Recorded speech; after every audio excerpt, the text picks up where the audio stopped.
So I got a bit of a weird one today, as we're taking a look at a game which depicts an early concept of hacking electronics through a virtual reality interface, while at the same time layering that over top of a basic story to drive interactions in the real world, while you yourself fight for your survival in a digital world. And if that sounds confusing, then don't blame me, blame today's ancient DOS game titled Interphase. The standout feature of this game, of course, is its early take on what the inside of a computer system would look like if visualized and made into a tangible landscape to explore. But instead of the game being relegated strictly to the digital world, your goal is to influence security systems in a building in the real world in order to provide a safe path through for your common law partner who wants to help you sabotage the company, which sabotage your own career. Those of you getting Tron vibes from this are not far off the mark, really. All of that said, though, I once again have to go back to Sid Meier's covert action rule, where it's better to make one good game than two great games. I know, I quote that line a lot, but it's honestly one of the best pieces of game design advice ever, and absolutely applies to this game. The 3D action inside of the computer system in this game is fun, as are the many creative visuals to the various obstacles and entities within. The 2D puzzle solving within the building blueprints and having to figure out how to make the path safe for your partner to get through without getting caught or electrocuted is also fun, and involves some very creative puzzle solving in a lot of instances. Trying to do both at the same time is where things start to fall apart. I think the thing I find most curious, though, is that this was a fairly well-reviewed game when it came out, typically scoring in the 7 to 9 out of 10 range, yet virtually no one talks about it anymore, very little information about it can be found online anymore. Cripes, there aren't even any walkthroughs for this game anywhere, and it's like it's been completely brushed aside despite its reception, and I haven't been able to quite figure out why. Because again, it's not that the game is bad, but it's definitely tricky to constantly be mentally switching back and forth between the two modes of gameplay. My only theory is that it's because the game is too long for its own good, often involving trial and error when it really shouldn't, with every error possibly invalidating a full half-hour worth of effort. Plus, you can very easily screw yourself over given how saving and loading works and end up having to go all the way back to the start.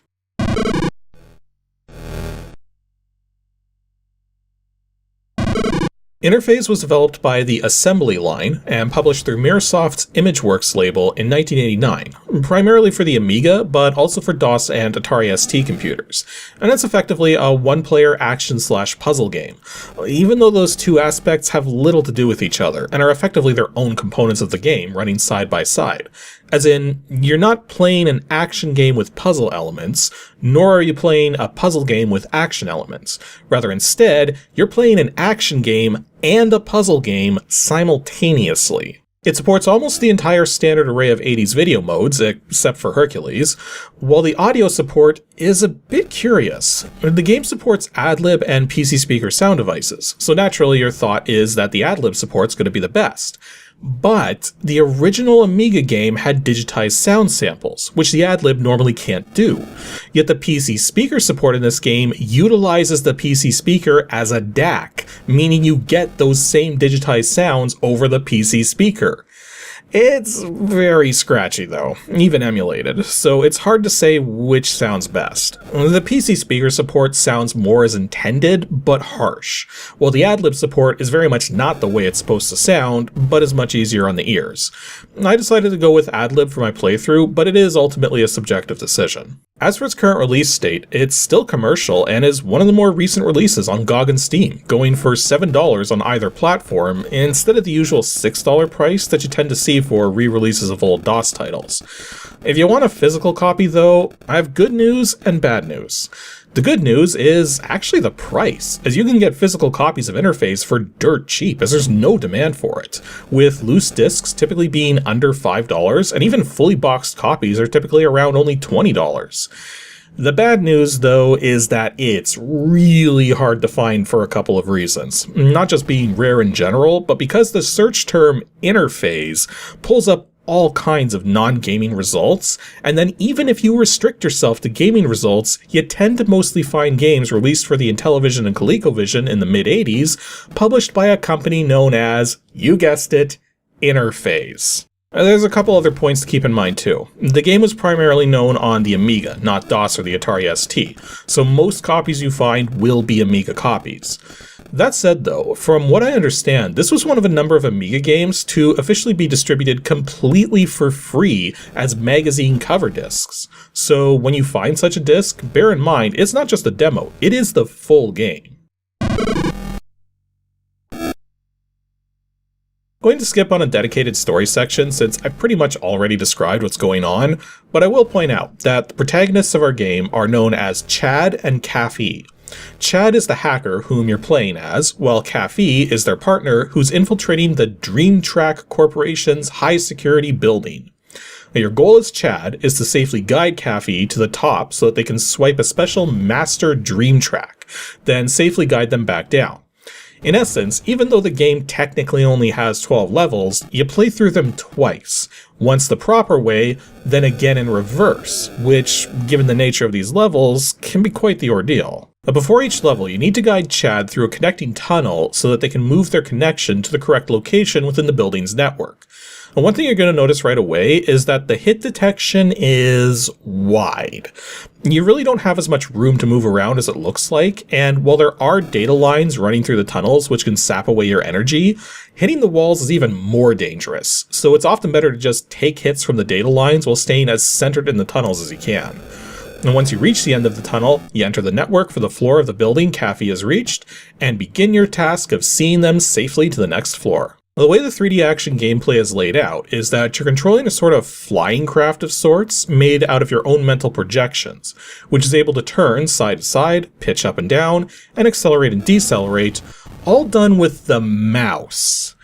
Yeah, you move the mouse side to side or up and down, or to control acceleration, you hold down the second mouse button and push up to accelerate forward and pull back to accelerate backward. It's kind of similar to the controls in Magic Carpet, but do take a bit more getting used to. Clicking both mouse buttons simultaneously, or pressing spacebar, swaps you from flight controls to cursor controls to allow you to interact with the various elements of your interface. But all of these have shortcut keys on the keyboard.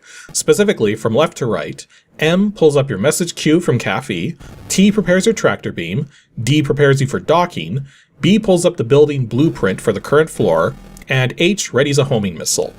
The top of the screen shows your current time elapsed and energy remaining, while the bottom corner shows you a radar, what network layer you're in, and a flashing light if there's unread messages.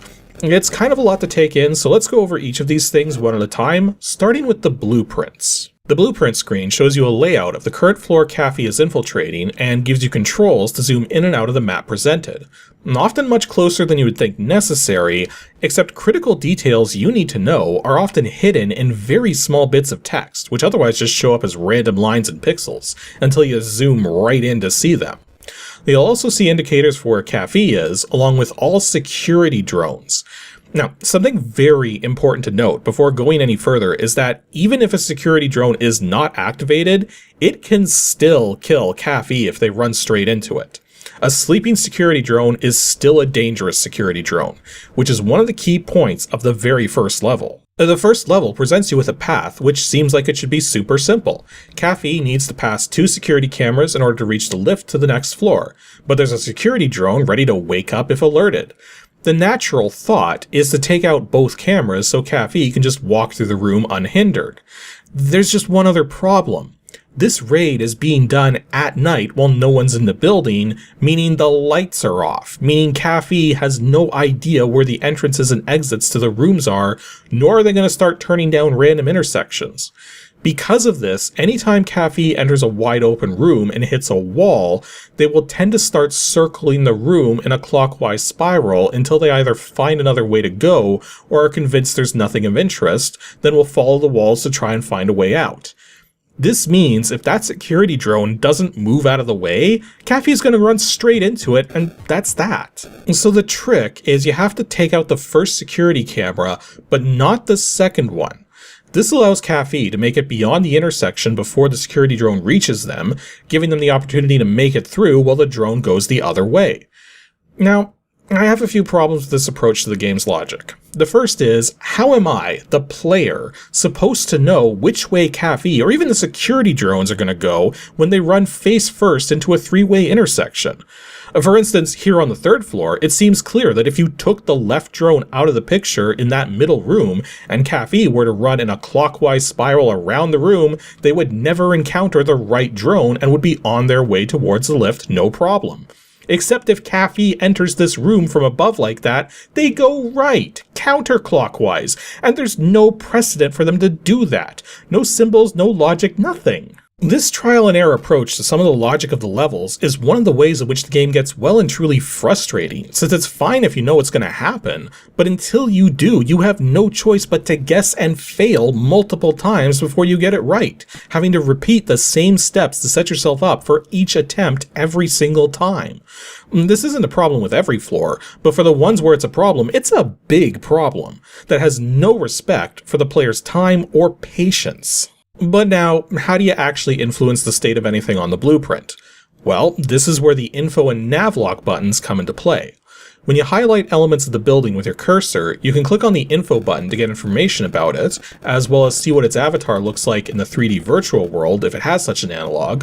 But more importantly, you can perform a navlock on it, which locks your navigational computer onto it so you can subsequently go and find it in the 3D world without having to guess where it is. Once navlocked, you'll see green arrows to indicate if the node is on your current network layer and you simply need to turn left or right to face it, or both arrows light up to indicate that it's directly ahead, while a red up or down arrow indicates that the target is on a different network layer, with every floor of the building having 8 network layers labeled 0 through 7. To ascend or descend between layers, you simply fly through the middle of any squares in the floor or ceiling, though some levels only have squares on the floor, meaning you have to wrap back around from 7 to 0 to go back up to the higher layers. Generally speaking, there are 6 specific kinds of things you'll be interacting with in the virtual world, not counting attacking hostile enemies. Door nodes, camera nodes, turntable nodes, power stations, power gates, and the workshop. Destroying a door node will flip the open or closed state of an electronic door in the real world, keeping in mind that security drones can pass through doors regardless of their state. Destroying a camera node will flip the on-off state of a security camera, which will be tuned to activate one or more drones if it's on and detects CAFE walking by. Destroying a turntable node is not a good idea. Instead, what you want to do is engage your docking controls and fly into the node to dock with it, presenting you with a pulsing arrow. Now, you can use the left mouse button to assign which direction the turntable should face, and the right button to confirm the decision. The turntables will force security drones to follow in the direction they're pointing in when possible, though if CAFE reaches a turntable, they'll stop no matter what and wait for you to confirm its direction before moving. This is pertinent because oftentimes in order to ensure CAFE's survival, you need to dock with a turntable when they get there, confirm where to go, then immediately dock with the turntable again to set a different direction to send a trailing security drone towards. If you start running low on energy, you have a couple options for restoring power. The fastest and simplest way is to locate a power generator and dock with it, as this will give you a solid boost in power right away, though destroys the power generator following. Plus, power generators can be located on the blueprint. The more reliable method is to locate a red power gate, and to remember where it is, you can return to it later. These gates are infinite use and restore a quantity of power relative to how fast you're moving.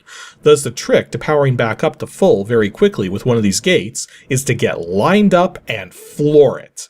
There's virtually no upper cap on your speed, and the network layers wrap around at their edges. Thus, the faster you can manage traveling in a straight line without hitting anything, the faster you can pass through these gates multiple times to rapidly recharge your energy. However, if you do end up destroying something you still need to interact with later, or need to flip the state of a door or camera a second time, you need to locate and utilize a workshop. Every floor of the building has one somewhere which you can navlock onto. Then once you find the workshop, you can dock with it, use the left mouse button to select the kind of node you need to repair, then use the right mouse button to produce a loose copy of that node. Then, by using your tractor beam, you're able to bring that loose node back to the wireframe representing the destroyed node, get it into position as close as possible, turn the tractor beam off, and if done correctly, the new node will fly into place and repair the destroyed node, once again allowing you to interact with it. The tractor beam isn't just for making repairs though, as now we need to talk about the combat in the virtual world, which is not great. I mean, it's not bad, but it's going to take some explaining. When you first start the game, there's generally only these annoying drones buzzing around, which occasionally take pot shots at you, but are otherwise fairly harmless, short of often getting in your way when you're trying to fly somewhere. The trouble is, trying to shoot at these drones with your guns not only runs the risk of destroying some other node nearby you didn't mean to blast, but the instant one of these drones is destroyed, it'll be respawned by a nearby specialized structure. Thus, before you can really take out any of the enemies, you need to take out their spawning structures. This brings us to the homing missiles. Simply press the H button to arm one, point it at a structure, press the button to lock the missile, then once locked, press the button again to launch the missile. It's a bit of a process, but as far as I can tell, you pretty much have an infinite supply of missiles, so do not be afraid to use them, even against targets you could take out with your regular guns. There's just one additional problem with all of this. Spawners also respawn. Granted, spawners don't respawn very quickly, but they eventually will, regardless of if you're on the same layer as them or not. Because of this, you ultimately end up trying to just avoid combat as much as possible, since it's often more trouble than it's worth, since all of the most annoying things respawn. Thankfully, that's just the annoying stuff. The more deadly foes generally don't respawn, but have to be dealt with all the same before you can make any progress in a network layer without leaving yourself open to massive damage. With these enemies, you pretty much have to use homing missiles, but some of them fly extremely fast and are thus difficult to hit with missiles. In which case, what you can do is launch a missile at them, then get your tractor beam ready and lock onto the enemy to hold it in place so your missile can hit it. The only thing you have to be careful of though is that you can also tractor your homing missiles, which will cause them to immediately explode, so don't do that. And then the last major mechanic is the message system. Basically, anytime Caffey stops moving, they send you a message to indicate why they stopped moving. For the most part, you can just ignore the messages, because they won't tell you anything you didn't already know. However, the act of receiving a message can in and of itself signal you to do something that you're holding off on doing, because you're trying to time something out. Thus, whenever you're explicitly waiting for Caffey to send you a message, make sure you acknowledge your previous messages first, either by viewing them, clicking on the flashing yellow indicator light, or pressing the A key. So yeah, it took me this long just to describe the vast array of mechanics going on in this game because the level of complexity is extremely deep for how simple it all is. But it's also extremely clunky. Because you go through so many motions just to achieve individual steps towards trying to solve the puzzle aspects, anytime you make a mistake or make a wrong guess, because you are going to have to make guesses your first time through, it's going to lead to a ton of wasted time doing the exact same steps all over again. I ultimately gave up around the 9th floor of the building, heading up to the 12th floor, with the game timer reaching a little beyond the 2-hour mark. Well, it may not seem like a lot, but I need to stress that's the 2-hour mark of successful gameplay. I sometimes lost as much as a half hour of effort due to making single mistakes, because this is yet another game where timed perfection is important. Though unlike with the Prince of Persia games, at least in this case, the timing is more in the moment instead of trying to race a global countdown timer to your inevitable doom. Now that said, you can save your game, but this has been done in an extremely odd way. Firstly, wherever the game is being run from, you can only have one save file present, with the documentation explicitly saying not to save the game to the same disk it's being run from. Even though this really doesn't seem to matter, as the save file is literally only 48 bytes big. This leads to a weird situation where if you want multiple saves, you need multiple disks, which can be a pain to do with emulation and is kinda wasteful in terms of real hardware. Secondly, you can only save your game in the tunnels, though you can save at any point inside those tunnels. So often a good thing to do is save when you first enter the tunnel, make your run through, and if you feel your run through the tunnel was as good as it could be, hit the spacebar the instant you see the exit door begin to open, so you can save your game again. Thus, if you have to load your game following, it'll pretty much be ready to drop you out of the tunnel right away. But thirdly, it is extremely easy to mix up saving and loading, since the way you do it is to first hit spacebar to bring up the menu, click on save or load depending on which you want to do, then either way, you click the exact same OK button to do so.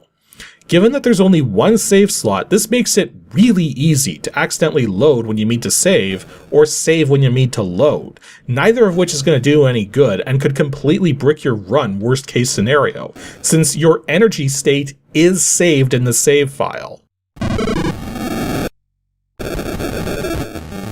Overall, I like the concept and aesthetics of Interphase, and I like the gameplay individually, but I do not enjoy trying to manage both the action and puzzle aspects at the same time, especially given how long the action aspects take by comparison.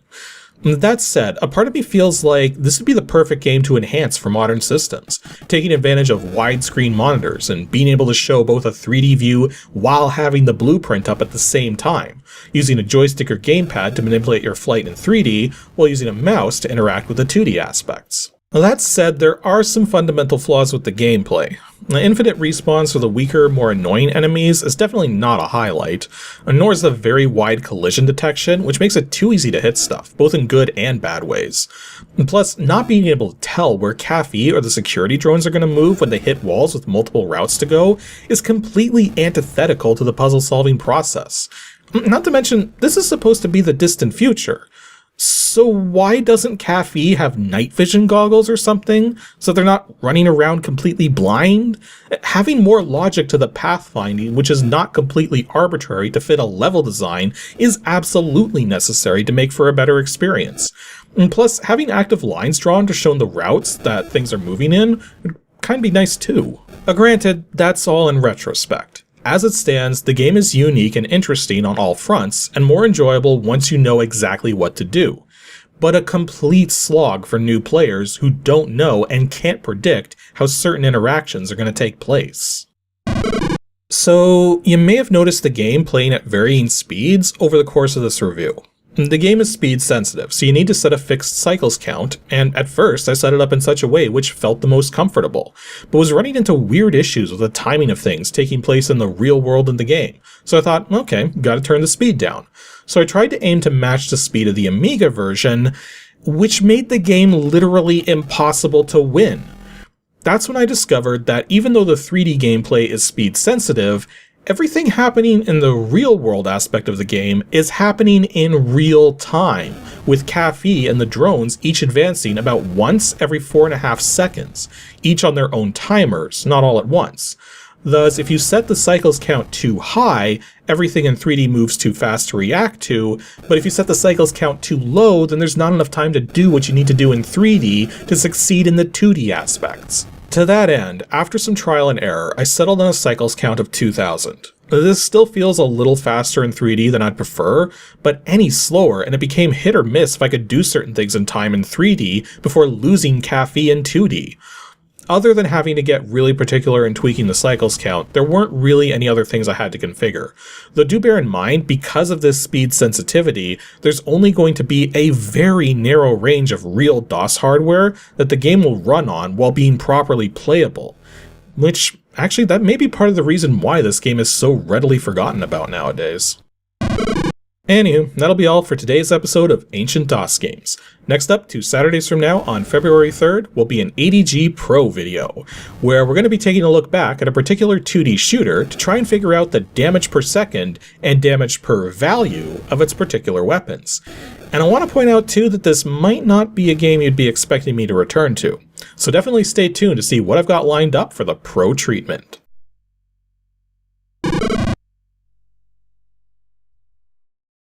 Thanks for watching, everyone, and extra special thanks to all the people seen here supporting me on Patreon. If you'd like to join in with them and support the show directly, head on over to patreon.com/KASICK.